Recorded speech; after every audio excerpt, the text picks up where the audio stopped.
have so many questions. Where do I come from? Hi, this is Trey Passer, and this is my best of 2012 in terms of movies. I have 18 here, and I have 4 honorable mentions. Okay, I'll do the honorable mentions first. These are movies that I've seen, but they didn't quite make my top 18 favorite movies. Think Like a Man, that was the comedy with Kevin Hart, couples and the various going through. I didn't see it in the movie theater. I saw it when it came on home video, and very funny. A lot better than I thought it was going to be. Turn out, I thought Kevin Hart was going to be annoying in it, but he wasn't. I mean, you know, he was funny, quite funny. He actually didn't detract from the movie. He was quite good in it, and the other couples were great, so I like that. And the next movie, of course, is Men in Black 3, which was a huge step up from Men in Black 2, which I didn't like. Okay, this one was great. What's his name? Jesus Christ. What's his name? I can't think of his name. Josh Brolin, excuse me, was great as the younger K, and he did that impression that he did of Tommy Lee Jones was spot on. Okay, and I thought this was a great way to tie up the Men in Black movies. I don't know if they're going to make a fourth one, but I thought this one was great as that. And then, of course, the next movie is Life of Pi, which was a really good movie about a guy that I guess it was based on a bestseller about a guy that was shipwrecked and his internal battle within himself. And I guess it came out represented in the movie visually as a tiger, Mr. Richard Parker. And it was a really good movie, really underrated. I was happy when I saw it. It really surprised me how good it was. Okay, and the last but not least movie is Red Tails, which I saw back in, I think, January. This was George Lucas's, I guess, tribute to the black pilots that fought in World War II, which I thought was good, and the aerial fights were great in this movie. And I was actually glad that this movie was made. I went to see it, and it was really good, and I really have to get it. I've really been slacking with that because it was a really good movie with a great story to tell, and it was done great, really decently with great with good actors in that. And I really should get the movie. I've been slacking with that. Now, excuse me, my top 18. This was hard to try to come up with an order, and I basically want to say that I guess from 11 to 18 can be interchanged maybe, but I think my top 10 was going to stay the same the way it is. Okay, so let's start with number 18. Number 18 is Judge Dredd. I love this remake, Judge Dredd, starring what's his name? I can't think of his name. Jesus, what's his name? God, the guy that played Bones in the Star Trek reboot. I can't think of his name. Okay, but I'll put it over this video. I thought he was really good as Judge Dredd, and of course he did take off the helmet. Okay, which is essential in my opinion for Judge Dredd character, and he played it straight. I mean, there were sure some humorous moments in it, but he played it straight for the most part, and he kicked total ass as Judge Dredd, and I really liked the remake. Okay, and I think it's coming on the video, released I think next week. And I'm definitely going to pick that up. I absolutely love that movie. Really good, and nice and violent like I wanted Judge Dredd to be, and just fantastic. Okay, so I'm glad I got out about that. Now, number 17 is The Gray. That came out back in January, I believe. Starring Liam Neeson. Of course, he was like a hunter. He worked. I think he lives out in Alaska, and he hunted. He went on these trips with these scientists, oil workers. In case there were any wolves, he was in charge basically of killing any wolves that came when they were working on the pipeline. And of course, there's a big plane crash, of course, and they're left out there in the elements in the middle of nowhere, and they basically have to survive against this pack of wolves that are closing in on them. And Liam Neeson was great as usual in this. He was like sort of the de facto leader of this group of men who were slowly but surely getting picked off by these wolves and stuff. And it was a really good and intense, knuckle-biting movie. And I really, really liked it. Like I said, it came out way back in January, but it was really good. I always remember that. Okay? And number 16 is Chronicle. About these 3 teenagers who discover this cave and they get superpowers. And of course, it was a low-budget movie, sort of a found footage movie, but it turned out really, really good, basically, because one of the kids that became superheroes, he was being abused and mistreated. Of course, when he gets these powers, he goes a little nuts, okay, and becomes a supervillain, basically. And there's a big confrontation between him and another of his friends, okay? They have a big confrontation, and for a low-budget movie, those last 15 to 20 minutes were just super intense and just fantastic. And the shots of them flying in the air and stuff when they got their superpowers and playing football in the air were just fantastic. And the young actor who played the abused kid, I forgot what his real name is, but he was really, really good. Okay, so definitely love this movie, Chronicle. Okay, number 15 is Prometheus. I know a lot of people were disappointed. They thought, like this was supposed to be like a prequel to one of the, the Alien series, but it didn't quite work out that way, and a lot of people were disappointed with it. But I loved it. I love Michael Fassbender as I'm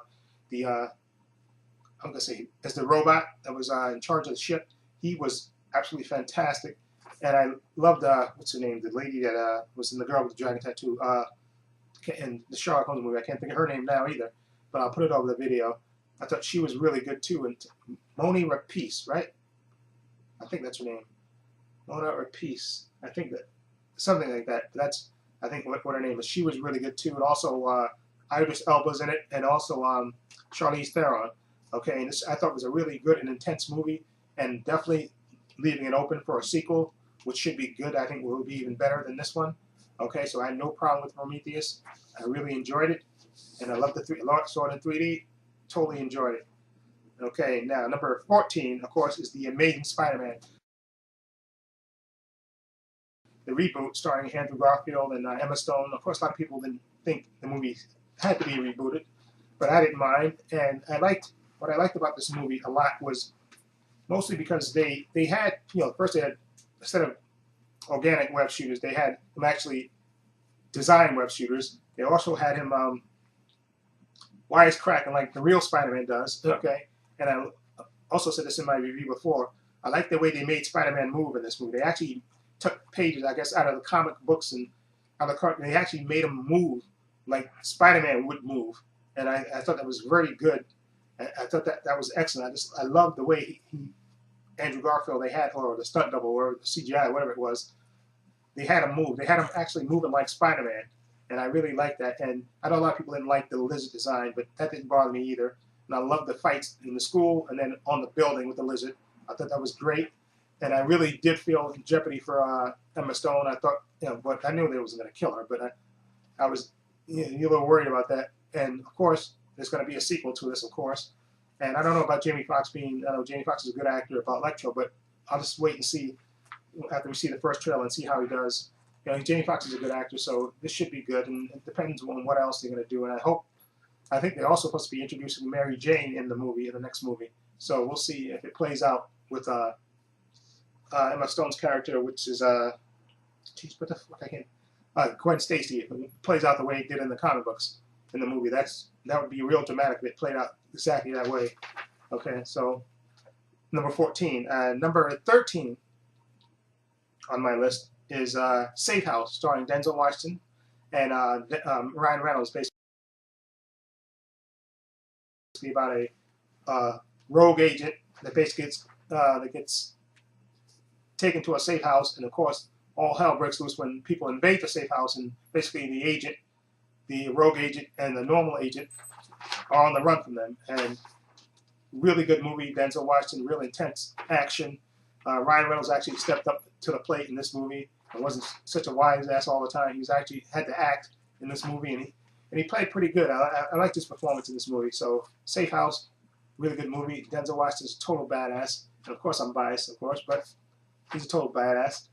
Okay, number 12, The Hunger Games. Okay, it's based on the novels. Okay, starring Jennifer Lawrence. I think Woody Harrelson was in this. Who else? Liam Hemsworth. I forgot the other younger actor who played in it. And anyway, it was really good. Basically, the story about these divisions in the future where they basically send 2 people from every district, and they have to go, I guess, to an island somewhere, and they have to basically battle it to the death. Basically sort of battle royale style. to the death until there's one survivor. Okay, and actually, I never read the book, so I didn't know of the story until I saw it. And I actually liked the way it played out. Jennifer Lawrence, I thought, was really good, real emotional, and I look forward to any sequel they're going to make. Okay, and I thought this movie was really good, showing the people, basically how she basically battled and how she teamed up with Rue and how she got the people on her side.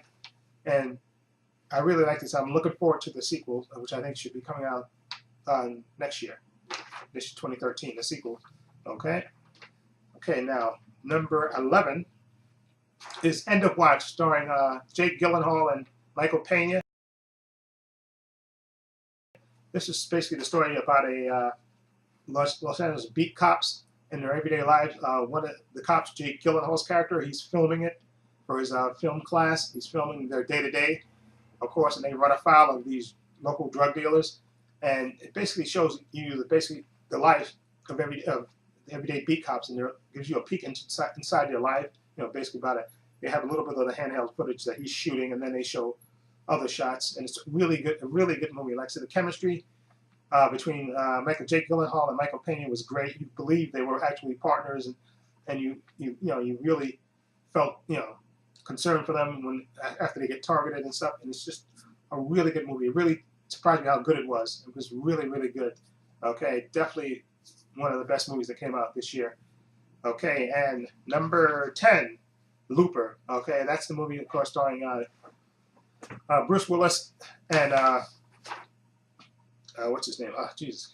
Why am I drawing a blank on his name? Joseph Gordon-Levitt. Okay, I'm sorry.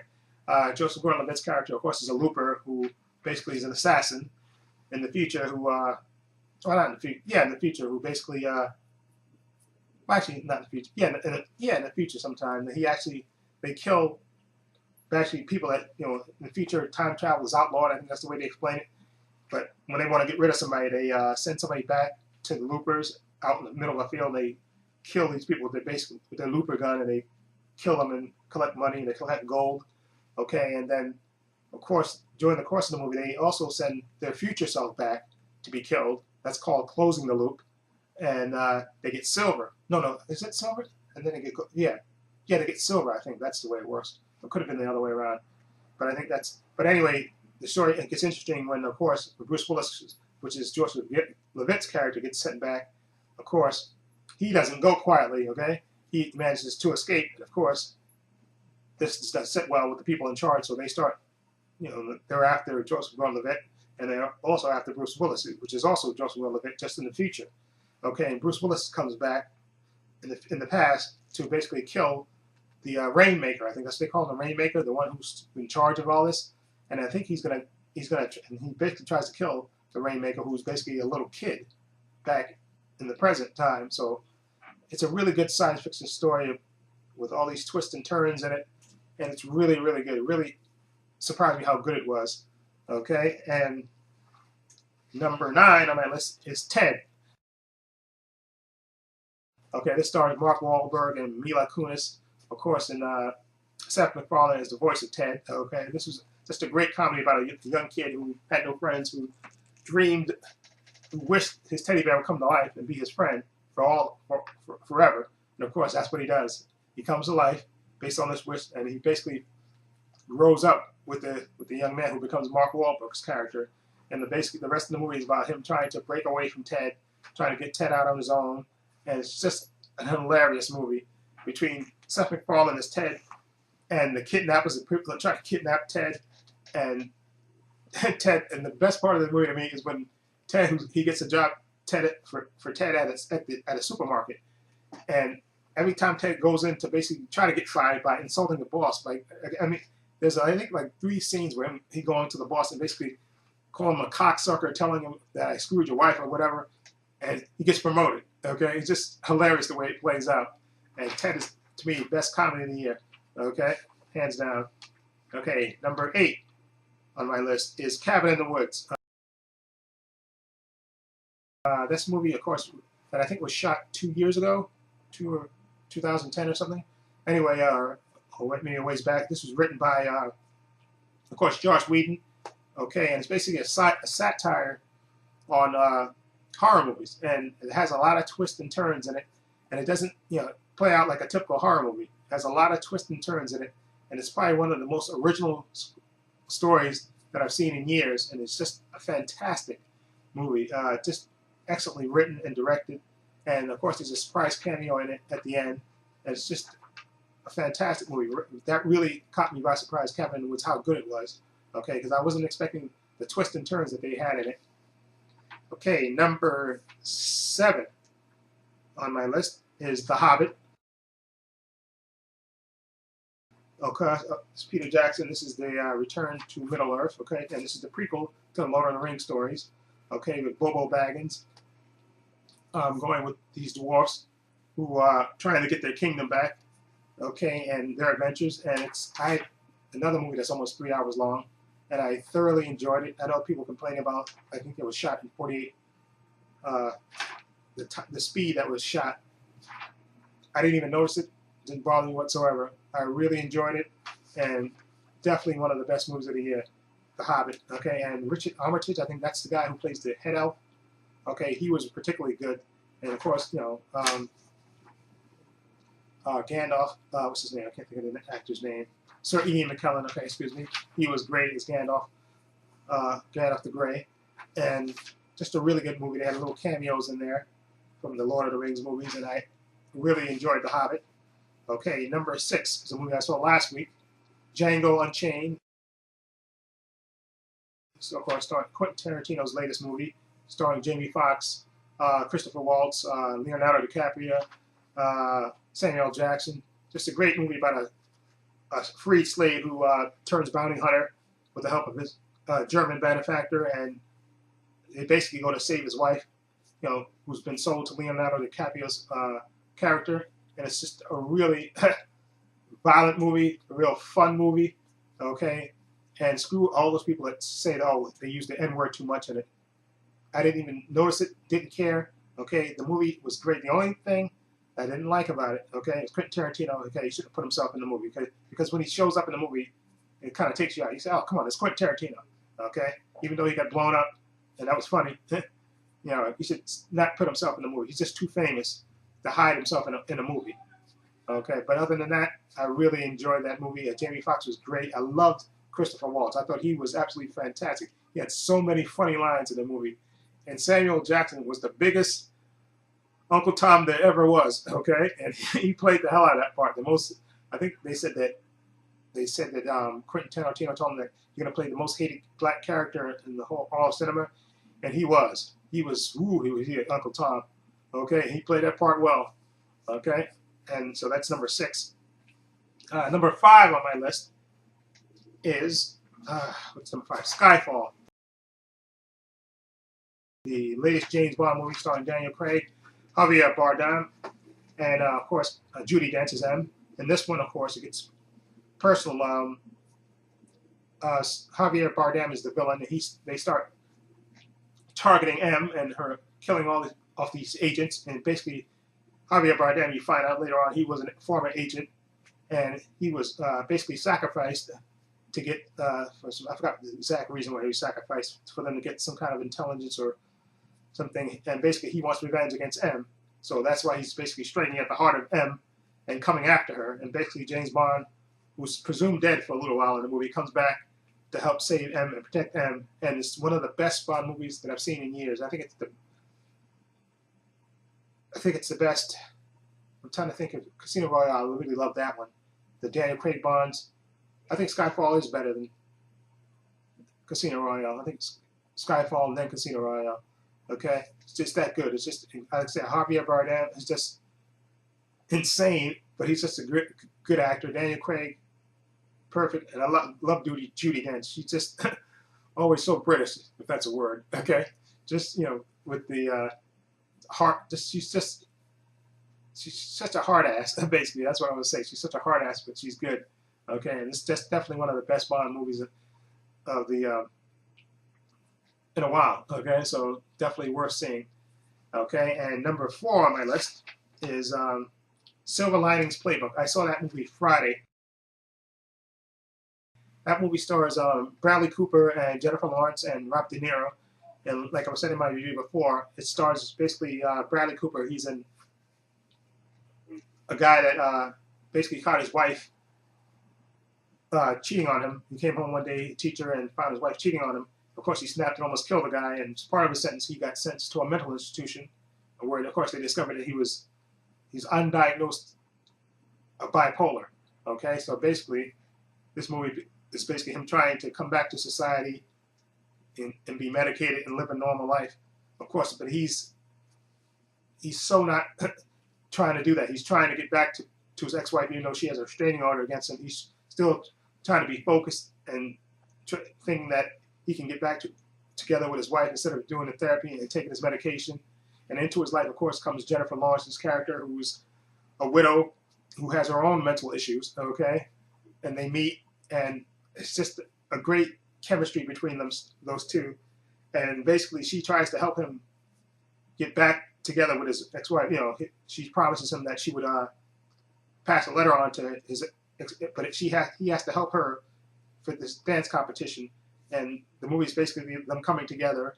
And even Chris Tucker's in this movie. He plays like a fellow mental patient, and he's low key in the movie. He's really good. And also Rob De Niro, who plays Bradley Cooper's father. He's like a sports bookie, and he's basically, you know, trying to engage his son. But of course, like I said, Bradley Cooper's focused mostly on trying to get back together with his wife. And the great chemistry is between Bradley Cooper and Jennifer Lawrence, with them constantly clashing, because Jennifer Lawrence's character says what she wants, and Bradley Cooper says what he wants. He has no filter on him. Okay, and it's really just one of the more original screenplays that I saw in a long time. It's just a really good movie and great performances. And I know Jennifer Lawrence is going to get nominated. I think Bradley Cooper should be nominated also, because I think they both played their parts very well. Okay, and the story was real original. Well, I don't know, mental issue is not original, but it was a really funny script and a really great performance out of all the characters in the movie. So I really like this one. That's why, and I'm glad I saw it, you know, on last Friday. Okay, number 3 on my list is, okay, Les Miserables, which I saw today. This movie had me crying like a baby. Well, not crying like a baby, but tearing up and emotional all throughout the movie. This movie was, I thought, like I said, when I went to see, I saw the trailer for it, I wanted to see it, and then I went to see it, and it was an intense story. And you know the basic story of that. It's about Jean Bellette. No, not Jean Bellette. I'm sorry. It's about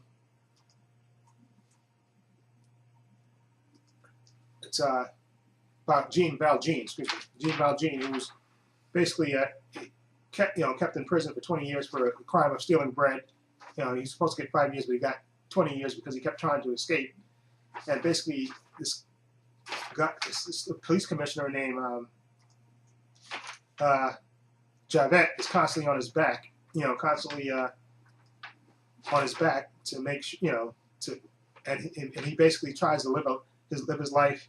You know, he basically runs away and tries to live his life, but he's constantly haunted by this police commissioner, of course, while he's trying to raise this young girl who's been left in his charge.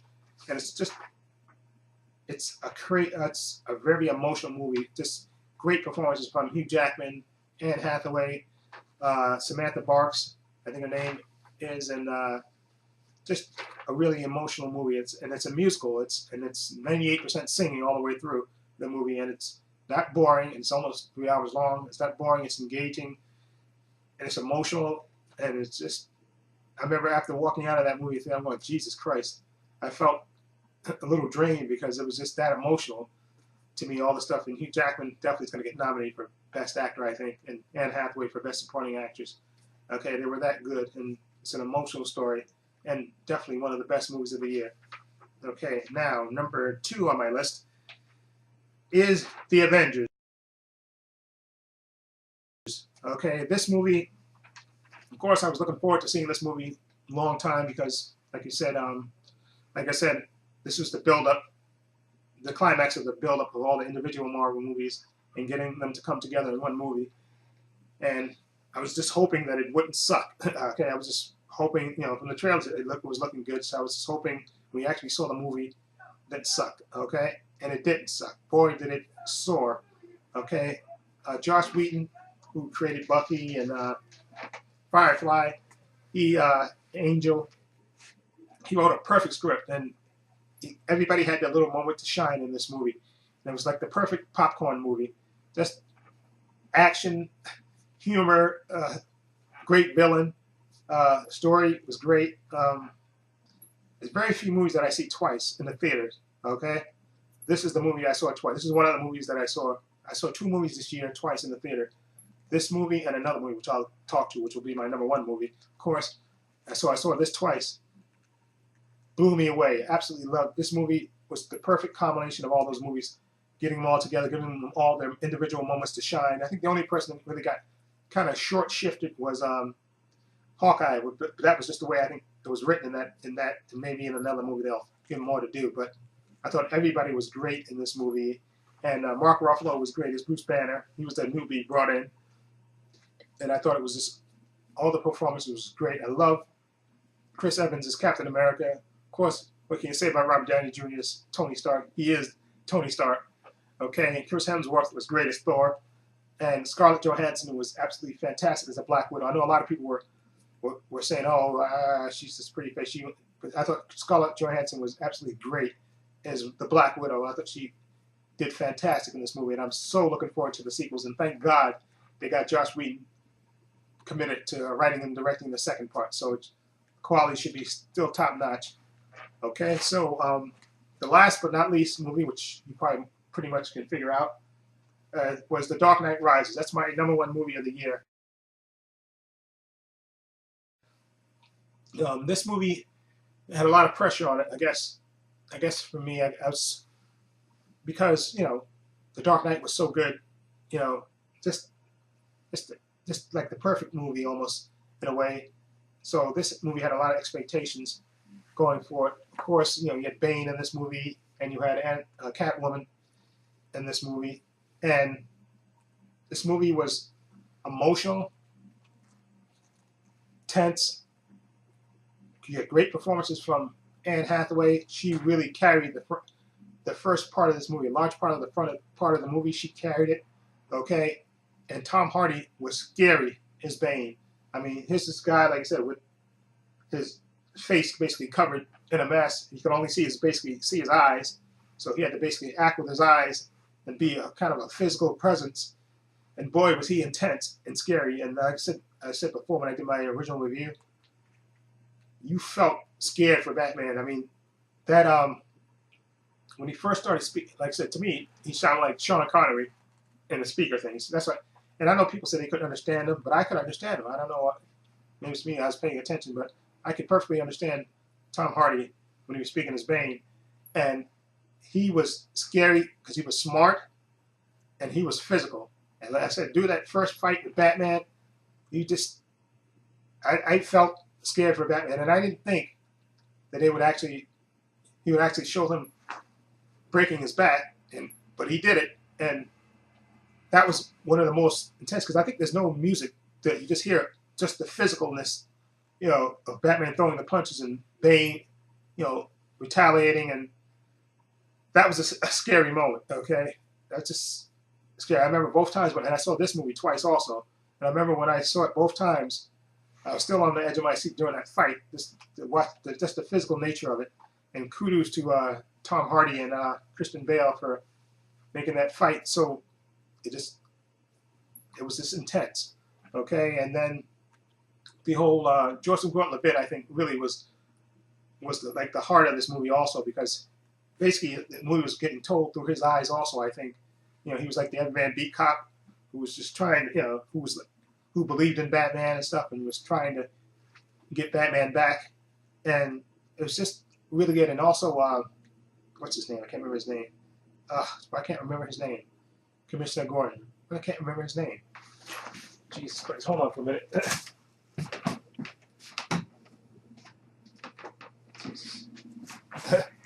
Gary Oldman. I'm sorry about that. Gary Oldman. I thought he was great as Commissioner Gordon. He had a lot to do, like running around, trying to rally, trying to find the bomb, who had the trigger, and trying to find where the bomb was at. And he was really good. And I loved when he finally found out from Batman who Batman was. When Batman finally revealed to him who he was by telling him. Sometimes it's little things like giving a little boy a coat to let him know that the world wasn't ending. And I love that when he figured out, oh, Bruce Wayne. He figured out, I love that part. That was just one of the great parts to me in the movie. Like I said, there was only a couple of things I didn't like, but didn't stop me from enjoying the movie. The first thing was how Bane died, getting blown away by Catwoman. I would have preferred he went a different way, but it is what it is, so I didn't mind that. The second thing is, everybody knew that Miranda Tate was Talia al Ghul. That was the worst kept secret ever, and I guess you couldn't change that, but everybody knew that was coming, okay? So it was just a matter of how they was going to reveal it, okay? And the third thing was Alfred. He wasn't in the movie as much. I mean, I can understand story-wise why he wasn't, when they had him go away from Bruce, when he turned away from Bruce and walked away, and then, of course, at the gravesite, when he was at an emotional speech saying that he fails you.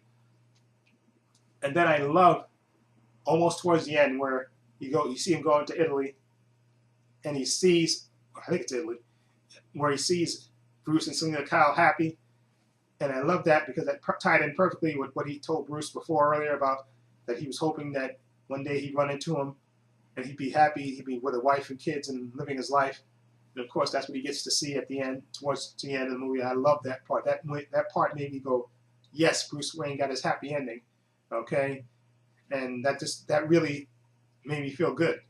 And also, the end where basically he leaves the coordinates to the Batcave to Joseph Gordon-Levitt, John Blake's character, of course, so, implying that, of course, he's going to be either next Batman or next Robin or Nightwing or whatever.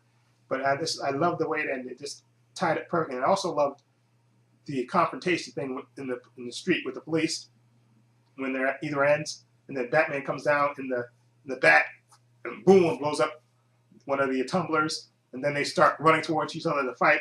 And then when Batman, him and Bane are looking for Bane is looking for him, and Bruce, Batman's looking for him, and then they see each other in the street, and then he asks him, "You came back to die with your city?" He goes, "No, I came back to stop you." And then they start fighting. I love that movie. That's why I have to put that as the best movie of the year. Just the movie was emotional, and it tied up perfectly, a perfect end to the trilogy, and I loved it. And thank you, Christopher Nolan, for completing your awesome trilogy. And I look forward to your involvement in the Man of Steel next year. So that's my list of movies I thought were the best of 2012. Feel free to leave your comments down below. And this is Trey Pastor saying so long and take care.